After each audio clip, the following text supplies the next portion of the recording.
नमस्कार मित्रों। हिंदी साहित्य इतिहास भाग 6 के अंतर्गत आज हम सिद्ध साहित्य पर चर्चा करेंगे और सिद्ध साहित्य से किस प्रकार के प्रश्न हमारी परीक्षा में अभी तक आए हैं और आगे आने की संभावना है, उस पर चर्चा करेंगे।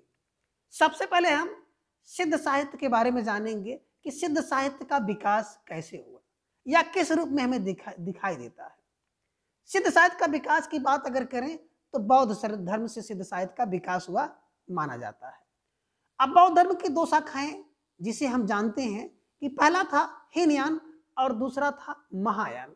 तो जो महायान शाखा थी, इसी महायान को मंत्रयान या वज्रयान कहा गया और आगे चलकर ये सहजयान के रूप में परिवर्तित हो गया, जिसे हम देखते हैं। अब ये मंत्रयान क्या है कि मंत्रों द्वारा सिद्ध प्राप्त करने की चेष्टा करने वाले जो साधक होते थे उन्हें सिद्ध कहते थे। कहने का आशय है कि मंत्रों द्वारा या तंत्र द्वारा जो सिद्ध प्राप्त करते थे या प्राप्त करने की चेष्टा करते थे, ऐसे साधकों को ही सिद्ध कहा गया। कहने का आशय है कि जो लोग तांत्रिक होते थे, मंत्र विद्या द्वारा सिद्ध प्राप्त करने की चेष्टा करते थे, वही सिद्ध कहलाते थे। अब सिद्धों की बात करें तो पंडित राहुल संकृत्यायन जी ने अपने ग्रंथ हिंदी काव्यधारा में 84 सिद्धों के नामों का उल्लेख किया है, जिसे सिद्ध कहते हैं। अब बात आती है कि सिद्ध साहित्य किसे कहेंगे। तो ये जो 84 साधक थे या तांत्रिक थे, जो मंत्रों द्वारा सिद्ध प्राप्त करने की चेष्टा करते थे, इन्होंने क्या किया, बौद्ध धर्म का जो वज्रयान के तत्व थे, उन तत्वों के प्रचार करने के लिए जो साहित्य लिखा, जनभाषा में लिखा, और जो जनभाषा में साहित्य लिखा वही साहित्य सिद्ध साहित्य कहलाया। कहने का आशय है कि मंत्रों द्वारा जो सिद्ध प्राप्त करे या चेष्टा करे, ऐसे साधक को सिद्ध कहा गया और सिद्धों द्वारा लिखा गया जो साहित्य था उसे ही सिद्ध साहित्य कहा गया। इनकी संख्या पंडित राहुल संकृत्यायन जी ने अपने ग्रंथ हिंदी काव्यधारा में कितनी बताई, 84 बताए। तो आपको ये चीजें क्लियर हो गई कि सिद्ध कौन है और सिद्ध साहित्य क्या है, इनकी संख्या कितनी है, 84 है। किसने बताया, पंडित राहुल संकृत्यायन ने। कहाँ बताया, अपने काव्य धारा में। किसमें, हिंदी काव्य धारा में। चले अब बात करते हैं, राहुल जी बताते हैं कि जो जितने भी सिद्ध हैं, 84 सिद्धों में जो सरहापा महोदय हैं वो सबसे आदि हैं, या आप कह सकते हैं कि सबसे पहले हैं, उन्हीं से प्रारंभ होता है। अब हिंदी साहित्य की जो पहली काव्यधारा है, जिसमें कम से कम 3 महिलाओं की बात आती है, और 3 महिलाएं कौन कौन सी हैं, मणिभद्रा हैं, मेघलपा हैं और लक्ष्मी करा हैं, जिन्होंने अपनी बड़ी महत्वपूर्ण भूमिका निभाई थी। और वस्तुतः यहीं से हिंदी साहित्य में जो महिला लेखन का प्रारंभ होता है। अब आगे देखें, जो एक मुनि दत्त एवं आद्वज ब्रज जी थे, जिन्होंने सिद्धों की काव्य भाषा को संध्या भाषा कहा है। अब संध्या भाषा किसने कहा, क्वेश्चन यहां से बनता है। तो मुनि दत्त एवं आद्वज ब्रज ने सिद्धों की भाषा को क्या कहा है, सांध्य भाषा कहा है। कभी कभी क्वेश्चन बन जाता है कि सिद्धों की भाषा कौन सी है, तो संध्या भाषा है। किसने कहा, मुनि दत्त एवं आद्वज ब्रज ने। अब ये संध्या भाषा क्या है या सांध्य भाषा क्या है, तो सांध्य भाषा का मतलब होता है कि ऐसी भाषा से होता है जिसमें संध्या के समान प्रकाश से अंधकार दूर होता हो, या आप कह सकते हैं कि अज्ञान जो है ज्ञान से दूर होता है। अर्थात जब हमें ज्ञान रहेगा तो क्या कर सकते हैं, अपने लिए प्रकाश उत्पन्न कर सकते हैं। अब आगे देखें, बात हम लोग करें कि सिद्ध साहित्य की भाषा की, तो मागधी की अवहट्ट भाषा है, जिसमें संध्या शब्दों का या सांध्य शब्दों का बाहुल्य देखने को मिलता है। शैली की बात करें तो मुक्तक शैली है, जिसमें दोहा और गीत आदि की प्रधानता होती है। अब सिद्ध साहित्य का जो सबसे ज्यादा विकास हुआ पूर्वी भारत में देखने को मिलता है। कभी कभी क्वेश्चन यहाँ से पूछ लिया जाता है कि सिद्ध साहित्य का विकास सबसे ज्यादा कहाँ पे हुआ था, तो पूर्वी भारत में हुआ था। और पूर्वी भारत में कहाँ पर, बिहार, बंगाल, उड़ीसा और असम। इसे आप याद कर सकते हैं ABC। ए से हो गया असम, बी से हो गया बिहार और बंगाल, और सी से आप कह सकते हैं उड़ीसा।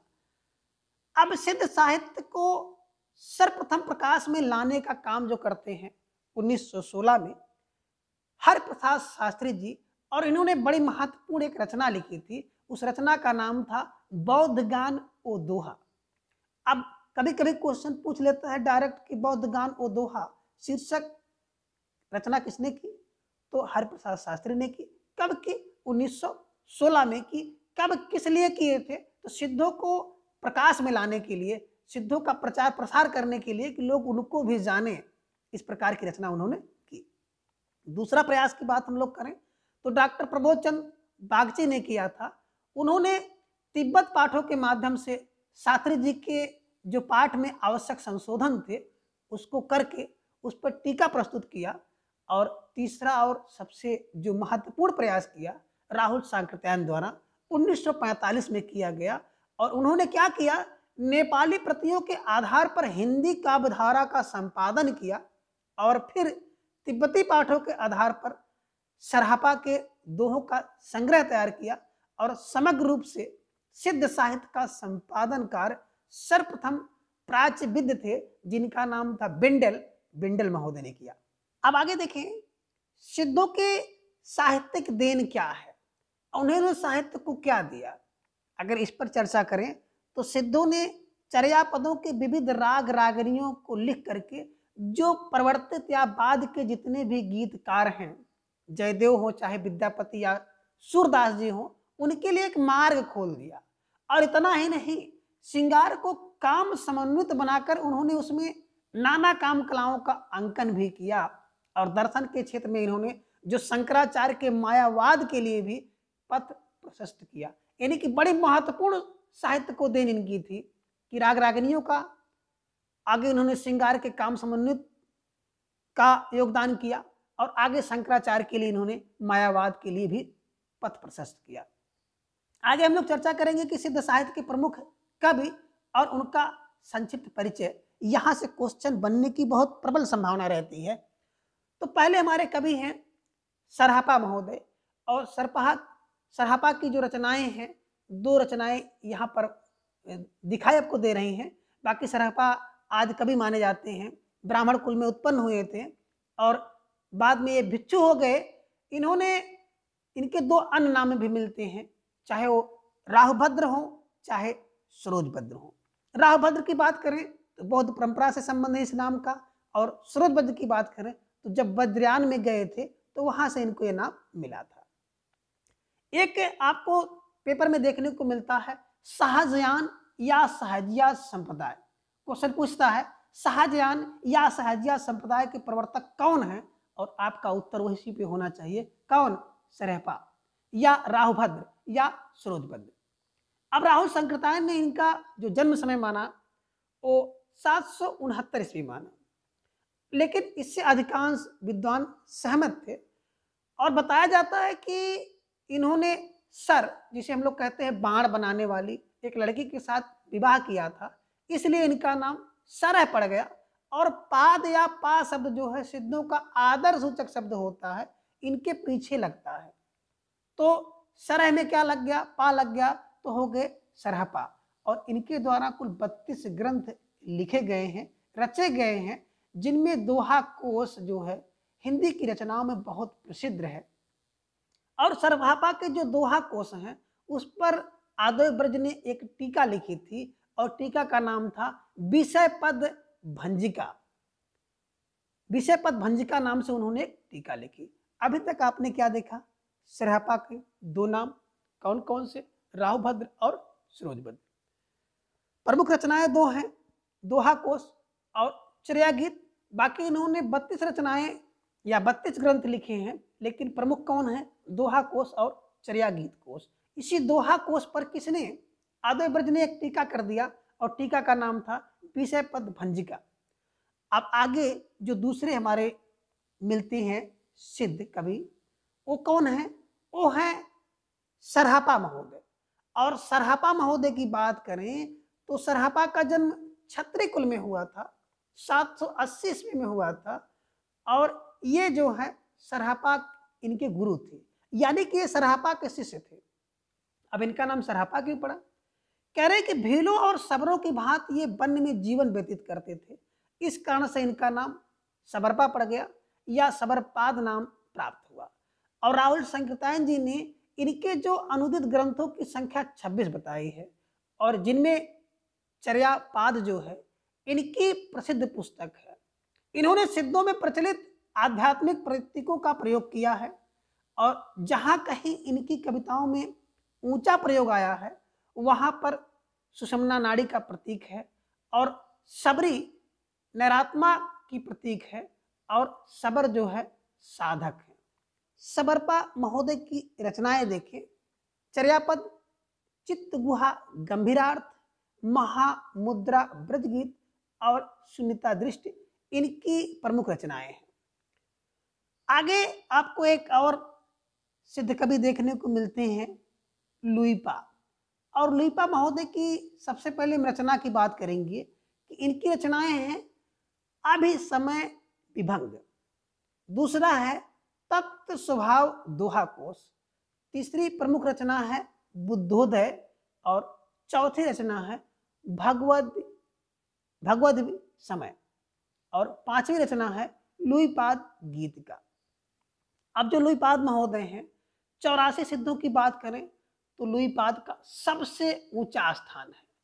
ये सरहपा के शिष्य थे और उड़ीसा के जो राजा थे धर्मकाल के समय में इनका जन्म एक कायस्थ परिवार में हुआ था और इनका पद इतना ऊंचा माना जाता है कि बताया जाता है कि जो दारिकपा और डंबिका जो कहाँ के उड़ीसा के शासक थे वो भी इनके शिष्य बन गए। और राहुल संकृतायन ने इनके द्वारा अनुदित 7 रचनाओं का उल्लेख किया है और उपरोक्त विवेचित 5 ग्रंथ ही अपभ्रंश भाषा में हैं। इनकी कविताओं में रहस्य भावना की प्रधानता मिलती है। तो आगे देखें, यहाँ पर आपने 2 नाम देखे हैं। पहला नाम आपने देखा है सरहपा महोदय का, दूसरा नाम आपने देखा है लुईपा महोदय का। बात करें सरहपा महोदय की तो जो सरहपा महोदय हैं ये जो सिद्ध साहित्य में प्रथम कवि हैं या आदि कवि हैं। लुईपा की बात करें तो जो लुईपा महोदय हैं ये सिद्ध साहित्य के सबसे ऊंचे कवि हैं, सबसे ऊंचा स्थान इन्हीं का माना जाता है। और आगे जब आप आएंगे तो आपको मिलेंगे कढ़ापा महोदय, और कढ़ापा महोदय की बात करें तो जो कढ़ापा महोदय हैं वो सबसे ज्यादा विद्वान हैं और सबसे बड़े माने जाते हैं। अभी आगे हम लोग इनकी चर्चा करेंगे। आगे देखें, आपको मिलते हैं डोम्बिपा, और डोम्बिपा की 3 रचनाएं प्रसिद्ध हैं जिसमें डोमगीत का नाद बिंदु द्वारे या योगचर्या और अगला है अक्षरा दुखोपदेश। तो डोम्बिका का जन्म मगध के क्षत्रिय परिवार में हुआ, 840 ईस्वी में हुआ था। विरूपा के शिष्य थे और इनके द्वारा कुल 21 ग्रंथ बताए जाते हैं, लेकिन डोना अक्षरा इन्हीं की डोम्बगीत का, नादबिंदु योगचर्या और अक्षरा दुखोपदेश, ये 3 रचनाएं प्रमुख हैं, इन्हें आप दिमाग में रखें। आगे है कड़हपाद। कड़हपाद के गुरु जलंधर थे और इनके द्वारा कुल 74 ग्रंथ रचे गए। जन्म स्थान की बात करें तो कर्नाटक में ब्राह्मण वंश में हुआ। कब हुआ? 820 ईस्वी में हुआ और बिहार के सोमपुरी में रहते थे। रहस्यात्मक भावना से प्रपूर्ण गीतों की रचना करके हिंदी में प्रसिद्ध हुए थे। अब देखें, एक क्वेश्चन यहां से बनता है और बड़ा कंफ्यूजिंग क्वेश्चन बनता है।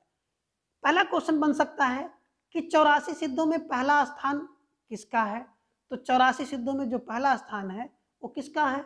सरहपा का है और आदि कवि के नाम से जाने जाते हैं। दूसरा, अगर 84 सिद्धों में सबसे ऊंचे स्थान की बात हम लोग करें तो सबसे ऊंचा स्थान है लुईपा का है। और तीसरा क्वेश्चन बन जाता है कि 84 सिद्धों में सबसे विद्वान और बड़े कवि कौन थे? तो वो थे कड़हपा।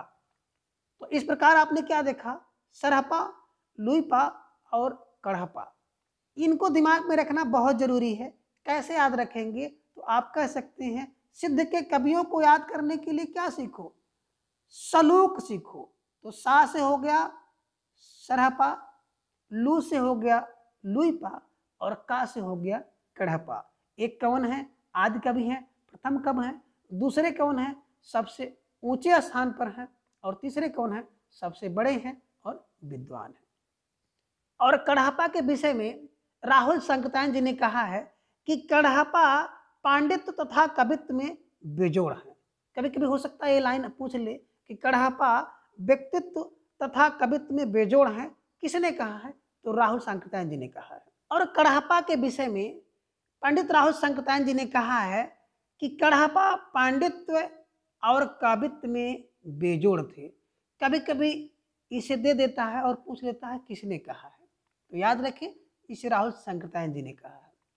आगे हम लोग बात करेंगे कि 84 सिद्धों में जो महिला योगिनी थी, इनकी संख्या 4 थी और इसे कैसे याद करेंगे? तो पहली महिला थी मेखलापा, दूसरी है लक्ष्मीकरा, ये जो उड़ीसा के राजा थे इंद्रभूत, उनकी पुत्री थी। और तीसरी जो महिला है वो है मणिभद्रपा और चौथी महिला है कनक लापा। कैसे याद करेंगे? देखिए, जो 4 महिलाएं होती हैं उनमें मेल कम होता है या कह सकते हैं कम मेल होता है, तो मेल से क्या करेंगे? मेल कम या कम मेल। तो मेल कम से क्या होगा? मे से होगा मेखलापा, ला से होगा लक्ष्मीकरा और कम में का से हो गया कनकलापा और माँ से हो गया मणिभद्रपा। इस प्रकार हिंदी काव्यधारा में राहुल जी ने जो 84 सिद्धों के नाम बताए हैं वो आपको क्रम से दिख रहा है। लुईपा है, लीलपा है, ब्रूपा है। इसे आप स्क्रीनशॉट लेके याद कर सकते हैं। इन पर भी क्वेश्चन कभी कभी बन जाते हैं, लेकिन बहुत ज़्यादा नहीं इस पर समय देने की आवश्यकता है, क्योंकि क्वेश्चन एक आध जो पूछे जाते हैं वो आपको जो महत्वपूर्ण कवि हैं सिद्ध साहित्य के, उन्हीं पर पूछे जाते हैं। इसलिए आपको बहुत परेशान होने की जरूरत नहीं है कि 84 सिद्धों के आप नाम याद करो और उनके वंश को याद करो। आगे देखिए, जो सिद्ध साहित्य में वर्णित पंचम मकार है, तो उन मकारों पर हम लोग थोड़ा सा चर्चा करेंगे। कभी कभी यहाँ से क्वेश्चन आ जाता है। और ये जो पंच मकार है, ये मध्य है, मांस है, मत्स्य है, मुद्रा है और मैथुन है। तो मद क्या है? सहस्त्र दल में छेद होने वाली जो क्षुधा होती है उसे मद कहते हैं। मांस क्या है? ज्ञान से पाप हनन की प्रक्रिया जो होती है वो मांस होती है। मत्स्य क्या है? ईड़ा, पिंगला, गंगा जमुना में जो प्रवाहित श्वास है उसे मत्स्य कहते हैं। और मुद्रा क्या है? मुद्रा की व्याख्या की गई है कि आसक्त का परित्याग जो होता है उस मुद्रा है। और मैथुन की बात करें तो इसकी व्याख्या की गई है कि जो सहस्रार है, सहस्रार में स्थित शिव तथा कुंडली का योग जो होता है उससे मैथुन कहते हैं। अब इन पंचमकार को कैसे याद करोगे? तो एक छोटी सी ट्रिक है कि मैं और मामू मद्यपान और मत्स्य नहीं करते हैं। तो मैं से क्या हो गया? मैथुन, मामू से हो गया, माँ से हो गया मांस, मुंह से हो गया मुद्रा। मध्य और मत्स्य मदपान नहीं करते हैं, मत्स्य नहीं खाते हैं, तो मध्य से हो गया मध्य और मत्स्य से हो गया मत्स्य। तो इस प्रकार से आप छोटी सी ट्रिक से इसे आसानी से याद कर सकते हैं कि मैं और मामू मद्यपान नहीं करते और मत्स्य नहीं खाते हैं। तो इस ट्रिक से आप आसानी से याद कर सकते हैं। मित्रों, आज के इस वीडियो में बस इतना। अगले वीडियो में हम लोग जैन साहित्य पर चर्चा करेंगे। Thanks for watching.